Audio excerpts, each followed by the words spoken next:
எல்லாருக்கும் வணக்கம். நான் டாக்டர் கார்த்திகேயன். இன்னைக்கான வீடியோல இந்த ஸ்டீராய்டு மருந்துகள் பத்தி பார்க்க போறோம். இந்த ஸ்டீராய்டு மருந்துகள் இரண்டு விதமா இருக்கு. ஒன்னு வந்து அனபாலிக் ஸ்டீராய்டு அப்படின்னு சொல்லிட்டு உடற்பயிற்சி செய்யறவங்க, முக்கியமா இந்த இளைஞர்கள் வந்து இதை எக்ஸசைஸ் பண்ணி உடம்ப பம்ப் பண்ணி பாடி பில்டிங் பண்றதுக்கு யூஸ் பண்றது அனபாலிக் ஸ்டீராய்டு வகை மருந்துகள். இன்னொரு வகையான மருந்துகள் இருக்கு, கார்டிகோ ஸ்டீராய்டு வகை மருந்துகள். இந்த கார்டிசால் மருந்துகள் வந்து உடம்புல இருக்கக்கூடிய வீக்கத்தை குறைக்கும். சோ இந்த மருந்துகள் குறித்து பார்க்கறதுக்கு முன்னாடி முதல்ல ஸ்டீராய்டு அப்படிங்கறதே நம்ம உடம்புல நார்மலா சுரக்கக்கூடிய ஒரு நல்ல ஹார்மோன் அப்படிங்கறத நம்ம ஞாபகம் வச்சுக்கணும். நம்ம உடம்பே தயாரிக்கக்கூடிய ஒரு மருந்து அப்படின்னா அது இந்த ஸ்டீராய்டு தான். இப்ப இந்த ஸ்டீராய்டு எந்த இடத்துல தயாராகுது தெரியுங்களா? நம்ம உடம்புல வந்து சிறுநீரகம் இருக்கு அப்படின்னு உங்களுக்கு தெரியும். இந்த சிறுநீரகத்துக்கு மேல ஒரு தொப்பி போட்ட மாதிரி ரெண்டு உறுப்புகள் இருக்குங்க. இந்த ரெண்டு உறுப்புகள் பேர் தான் வந்து அட்ரினல் கிளாண்ட் அப்படின்னு சொல்லுவோம்.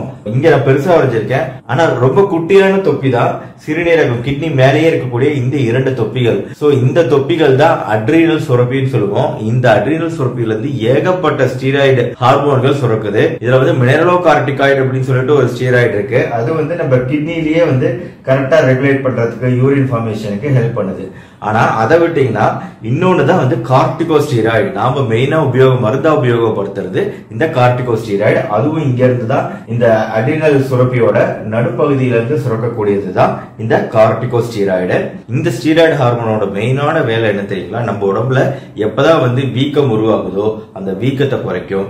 எப்பதான் வந்து ஒரு பிரச்சனை வருதோ அப்ப அதை எதிர்த்து போராடக்கூடிய இயற்கையான ஹார்மோன் கார்டிகோஸ்டீராய்டு. சோ இந்த இயற்கையான போர் வீரனை நாம வந்து செயற்கையா உருவாக்குறோம், ஒரு ஸ்டீராய்டு மருந்தா உருவாக்குறோம். சோ இந்த போர் வீரன் எங்க போய் வேலை செய்யறாரு, எந்தெந்த இடத்துல ஹெல்ப்ஃபுல்லா இருக்கிறாருன்னு பாத்தீங்கன்னா, நம்ம கை மூட்டுகள் சின்ன சின்ன ஜாயிண்ட்ல எல்லாம் வரக்கூடிய ரொமட்டாய்டு ஆர்த்ரைட்டிஸ் வியாதி இருக்கு பாத்தீங்களா, அதுல வந்து மூட்டுக்கு மூட்டு வீங்கும். சோ அந்த மாதிரி வீங்கும் போது அந்த வீக்கத்தை குறைக்கிறதுக்கு கார்டிகோஸ்டீராய்டு மருந்துகள் பயன்படுது. அதே மாதிரி நம்ம நுரையீரல் இருக்கு. நம்ம நுரையீரல்ல நிறைய அலர்ஜிகள் உண்டாகுது. அடிக்கடி நம்ம நுரையீரல்ல சுவாச பாதையில வந்து அலர்ஜி உண்டாகுது.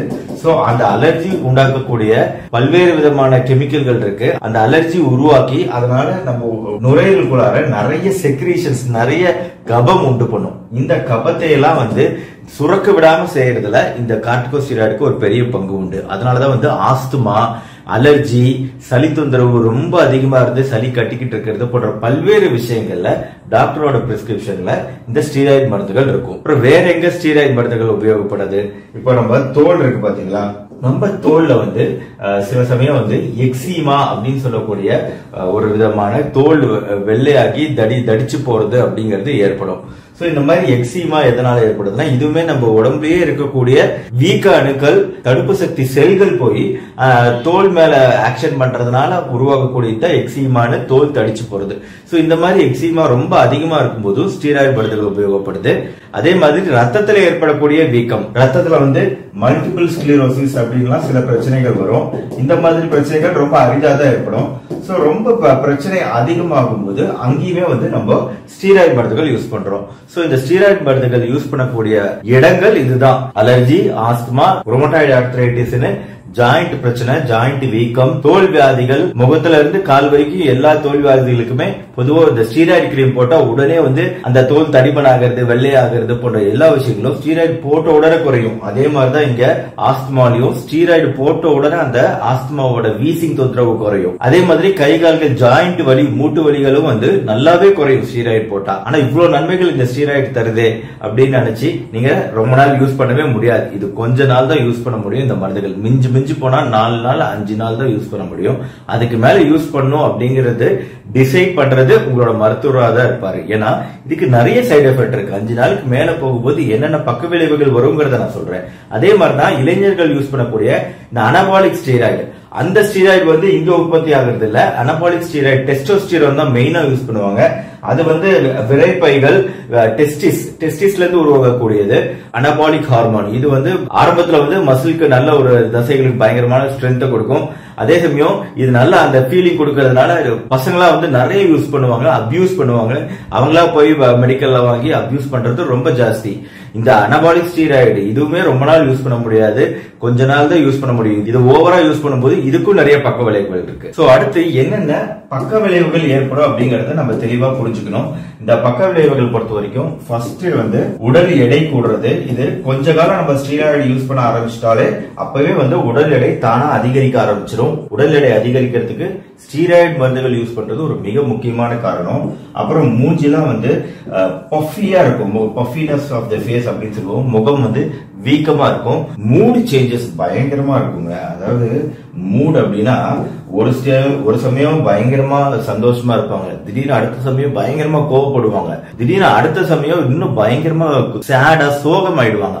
இப்படி மூடு அடிக்கடி பயங்கரமா ஸ்விங் ஆகும். இதை நல்லாவே அவங்களாலேயே உணர முடியும். அவங்களையும் மீறி கண்ட்ரோல் இல்லாம இந்த மூடு மாறுறத அவங்க உணர முடியும். இது மூட் ஸ்விங் இன்னொரு முக்கியமான சைடு எஃபெக்ட். அடுத்து 4வது வந்து தூக்கம் வர்றது ரொம்பவே குறைஞ்சு போயிடும். இந்த ஸ்டீராய்டு மருந்துகள் சாப்பிட ஆரம்பிச்சோம்னா தூக்கம் வர்றது குறைஞ்சு போயிடும். அப்புறம் இந்த தோல் வியாதிகளுக்கு நம்ம வந்து இந்த ஸ்டீராய்டு மருந்துகள் யூஸ் பண்ணும்போது என்ன ஆகும்னா நாளடைவில் அந்த தோல் வந்து அப்படியே வறண்டு போய் ரொம்ப மெல்லிதான மாதிரி ஆயிடும். தின்னிங் ஆஃப் ஸ்கின் சொல்லுவோம். தோல் வியாதிகளுக்கு ரொம்ப அதிகமா நம்ம ஸ்டீராய்டு யூஸ் பண்றது அப்படிங்கறத அவாய்ட் பண்ணணும். அதே மாதிரி நிறைய ஸ்டீராய்டு போட்டுக்கிட்டே இருந்தோம்னா முகத்துல முகப்பரு வரதுக்கான வாய்ப்புகளும் அதிகரிக்கிறது. அக்னின்னு சொல்லிட்டு முகப்பரு அதிகமா வரும். அப்புறம் ஸ்டீராய்டோட இன்னொரு சைடு எஃபெக்ட் முடி நிறைய முளைக்கும். சம்பந்தமே இல்லாம திடீர்னு நிறைய வெவ்வேறு உடம்போட வெவ்வேறு பகுதிகளில் முடி முளைக்கும். அப்புறம் 7வது இன்னொரு மிக மிக முக்கியமான விஷயம், நம்மளோட ரத்த சர்க்கரை அளவு, ரத்த அழுத்த அளவுகள், இது ரெண்டுமே அப்படியே மாறுபாடாகும். ரொம்ப நம்ம யூஸ் பண்ணிக்கிட்டே இருக்கோம், ஸ்டீராய்டு யூஸ் பண்ணிக்கிட்டே இருக்கோம் அப்படின்னா என்ன ஆகும்னா மெயினா வந்து சர்க்கரை அளவுகள் கூடும். சோ இதை வந்து நம்ம தவிர்க்கணும்னா ஸ்டீராய்டு நிறுத்தினாதான் தவிர்க்க முடியும். அதே மாதிரி பிபி அளவுகள், நம்ம ரத்த அழுத்த அளவுகளும் மிக அதிகமாகும். ஸ்டீராய்டு நம்ம யூஸ் பண்ணிக்கிட்டே இருந்தோம் அப்படின்னா அது பாட்டுக்கு ஒரு பக்கம் கண்ட்ரோலே இல்லாம சுகரும் பிபியும் ஏறிக்கிட்டே போகும். சோ இது வரைக்கும் ஒரு 8 விளைவுகள் பக்க விளைவுகள் சொன்னா இன்னொரு மிக முக்கியமான பக்க விளைவு நம்மளோட தடுப்பு சக்தியை கம்மி பண்ணி தான் நம்மளுக்கு பல நன்மைகளை இந்த ஸ்டீராய்டு தருது. இப்ப ஆஸ்துமா, அலர்ஜி அப்படிங்கிறது நம்ம உடம்போட தடுப்பு சக்தி தான். ஆனா அந்த தடுப்பு சக்தியை குறைக்கிறது மூலமா நம்மளுக்கு ஏற்படக்கூடிய தொந்தரவுகளை குறைக்கிறது இந்த ஸ்டீராய்டு மருந்துகள். சோ அதனால நம்ம தடுப்பு சக்தி உடம்பு ஃபுல்லா குறைஞ்சு போயிடுது. சோ அப்படி தடுப்பு சக்தி உடம்பு ஃபுல்லா குறையும் போது என்ன ஆகுதுன்னா நம்ம உடம்புல தொற்றுக்கள் வரதுக்கான வாய்ப்பு மிக மிக அதிகமாயிடுது. எந்த தொற்று வேணா ஏற்படலாம், நம்ம உடம்போட எந்த பகுதியில வேணாலும் தொற்று ஏற்படலாம். எதனால? நம்மளுக்கு தடுப்பு சக்தி குறைஞ்சு போயிடுச்சு ஸ்டீராய்டு மருந்து சாப்பிடறதுனால. சோ குறைந்த காலத்துக்கு நம்ம ஸ்டீராய்டு யூஸ் பண்ணிட்டு இருக்கும் போதே நான் இது வரைக்கும் சொன்ன பிரச்சனைகள் வரும்.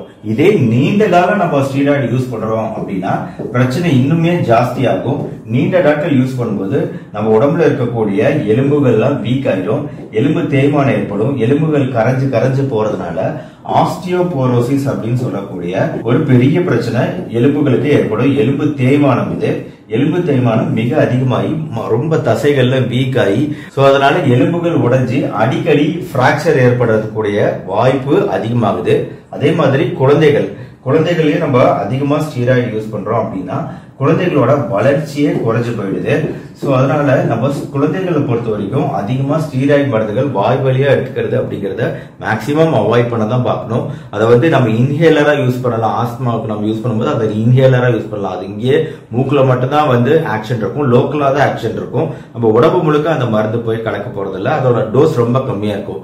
ஆனா வாய் வழியா நம்ம ஒரு மாத்திரையா இந்த ஸ்டீராய்டை சாப்பிடும்போது பல பிரச்சனைகள் இந்த மாதிரி உண்டாகும். ஈவன் குழந்தைகள்ல வந்து சீக்கிரமா வந்து சர்க்கரை வியாதி, குழந்தைகள்லயே சர்க்கரை வியாதியை வர வைக்கக்கூடிய தன்மை இந்த ஸ்டீராய்டு மருந்துகளுக்கு உண்டு. பெரியவங்களை பொறுத்த வரைக்கும் கண்கள்ல வந்து இந்த கட்டராக்ட் தொந்தரவு ஈஸியா வரதுக்கான வாய்ப்பு அதிகமாகுது. கட்டராக்ட் கண் புரை வரதுக்கான வாய்ப்பு அதிகமாகுது ஸ்டீராய்டு நம்ம சாப்பிடும்போது. சோ அதே மாதிரி இந்த அனபாலிக் ஸ்டீராய்ட்ஸ் நம்ம உடம்பு ஏற்றத்துக்காக பயன்படுத்தக்கூடிய இந்த அனபாலிக் ஸ்டீராய்டு மருந்துகளுக்கும் நிறைய சைடு எஃபெக்ட் இருக்கு. பொதுவா இது வந்து ரொம்ப கம்மியான டோஸ் தான் இந்த ஸ்டீராய்டு கொடுப்பாங்க. ஆனா பசங்க வந்து இது வந்து கிட்டத்தட்ட 100 மடங்கு அதிகமா வந்து டோஸ் கொடுத்த டோஸோட அதிகமா எடுத்துக்குவாங்க. ரொம்ப காமன் இந்த அபியூஸ். இதனால என்னென்ன பிரச்சனைகள், இதுவும் முகத்துல அக்னி வரும். இதோட முக்கியமான விஷயம், நார்மலா உடம்புல சுரக்கக்கூடிய அந்த டெஸ்டோஸ்டிரோன், ஆண்களுக்கான அந்த ஹார்மோன் சுரக்கிறதே கம்மியாயிடும். சோ இப்படி கம்மி ஆகும்போது என்ன ஆகுது, பிரஸ்ட் growth, மார்பகெல்லாம் வளர ஆரம்பிக்கும். இந்த முடி கொட்டுதல் இருக்கும், சொட்டையாகும், ஸ்பெர்ம்களோட எண்ணிக்கையே குறையும் ஆண்களுக்கு. இது வந்து எதிர்காலத்துல பெரிய அளவுல பிரச்சனைகளை வர வைக்கக்கூடிய ஒரு பாசிபிலிட்டி இருக்கு. சோ அதனால ஸ்டீராய்டு பொறுத்த வரைக்கும் நம்ம வந்து ஒரு 5 நாள் யூஸ் பண்ணுவோம். அதுக்கு மேல வந்து டக்குன்னு நிறுத்தவும் கூடாது. அது வந்து மெதுவா தான் நிறுத்தணும். அதுக்கு வந்து டாக்டர் உங்களுக்கு கைடன்ஸ் கொடுப்பாங்க எப்படி மெதுவா நிறுத்தலாம் அப்படிங்கிறதுக்கு. சோ அதை ஃபாலோ பண்ணி தான் நிறுத்தணும். சோ ஸ்டீராய்டு நம்ம உடம்புக்குள்ள இருக்கிற வரைக்கும் ஒரு இயற்கையான ஹார்மோனா இருக்க வரைக்கும் எந்த பிரச்சனையும் கிடையாது. ஆனா என்னைக்கு நம்ம செயற்கையா ஸ்டீராய்டு எடுத்துக்க ஆரம்பிக்கிறோமோ அப்ப நம்ம ரொம்ப ரொம்ப ஜாக்கிரதையா இருக்கணும். நம்ம கொரோனா காலத்துல இந்த ஸ்டீராய்டு நிறையவே யூஸ் பண்ண வேண்டியிருந்துச்சு. ஏன்னா அப்ப வந்து உயிர் காக்கும் மருந்தா இந்த ஸ்டீராய்டு இருந்துச்சு. நம்ம நுரையீரலில் ஏற்படக்கூடிய அந்த வீக்கத்தை குறைக்கிறது அந்த நேரத்துல ஸ்டீராய்டு ரொம்பவே ஹெல்ப் பண்ணுச்சு. சோ இந்த மாதிரி ஸ்டீராய்டுக்கு நிறைய நல்ல தன்மைகள் இருக்கு. அதனால ஸ்டீராய்டு பார்த்து பயப்படவும் கூடாது. அதே சமயம் ஸ்டீராய்டு நம்மளா யூஸ் பண்றது மிக மிக தப்பு. சோ இந்த வீடியோ குறித்த விழிப்புணர்வு எல்லாருக்கும் போய் சேரணும். கண்டிப்பா பசங்களுக்கு போய் சேரணும். சோ அவங்க எல்லாருக்கும் ஷேர் பண்ணுங்க. இந்த வீடியோ உங்களுக்கு பிடிச்சிருந்துச்சுன்னா லைக் பண்ணுங்க. நம்ம சேனல் டாக்டர் கார்த்திகேயன் மறக்காம சப்ஸ்கிரைப் பண்ணுங்க. அந்த பெல் ஐகான் கிளிக் பண்ணி வச்சுக்கோங்க. மறுபடியும் அடுத்த வீடியோவில் மீட் பண்ணுவோம். நன்றி, வணக்கம்.